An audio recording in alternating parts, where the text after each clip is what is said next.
সন্তানদের মধ্যে বৈষম্য করা হারাম। আল্লাহ তাআলা সন্তান দিয়ে মানুষকে পরীক্ষা করেন। তিনি কাউকে পুত্র সন্তান দান করেন, কাউকে কন্যা সন্তান দান করেন, কাউকে পুত্র কন্যা উভয়টি দান করেন, কাউকে এক সন্তান আর কাউকে একাধিক সন্তান দান করেন। একাধিক সন্তানের বেলায় মাতা পিতার দায়িত্ব সব সন্তানকে সমান দৃষ্টিতে দেখা। শোনা যায় কোথাও কোথাও পুত্র সন্তানদের মধ্যে এক ছেলেকে অন্য ছেলের উপর প্রাধান্য দেওয়া হয়। ইসলামে এটিও নিষিদ্ধ।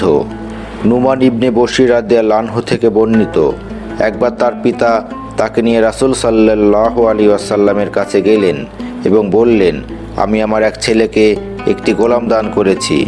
রাসূল সাল্লাল্লাহু আলাইহি ওয়াসাল্লাম তাকে জিজ্ঞাসা করলেন, তুমি কি তোমার সব সন্তানকেই এমন দান করেছ? পিতা জবাব দিলেন, না। রাসূল সাল্লাল্লাহু আলাইহি ওয়াসাল্লাম বললেন, তাহলে এ গোলাম ফেরত নিয়ে নাও। হাদিসের প্রসিদ্ধ 6টি কিতাবের মধ্যে ইবনে মাজাহ ছাড়া বাকি 5টিতেই উক্ত হাদিসটি বর্ণিত হয়েছে।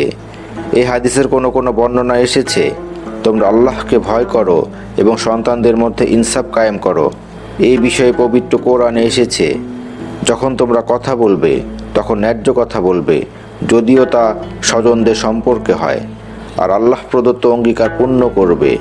এইভাবেই আল্লাহ তোমাদের নির্দেশ দিচ্ছেন যেন তোমরা উপদেশ গ্রহণ করো। বেশিরভাগ মানুষের কিছু না কিছু সম্পদ থাকে। অনেকে মৃত্যুর সময় কোনো কোনো সন্তানকে সম্পত্তিতে অগ্রাধিকার দিয়ে থাকেন, এতে অন্যরা বঞ্চিত বা ক্ষতিগ্রস্ত হয়।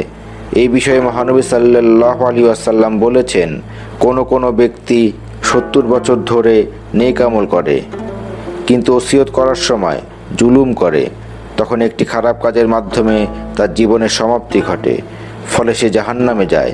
আর কোনো কোনো ব্যক্তি 70 বছর ধরে খারাপ কাজ করে, কিন্তু ওসিয়ত করার সময় সে ইনসাফ করে, তখন একটি ভালো কাজের মাধ্যমে তার জীবনের সমাপ্তি ঘটে, ফলে সে জান্নাতে যায়।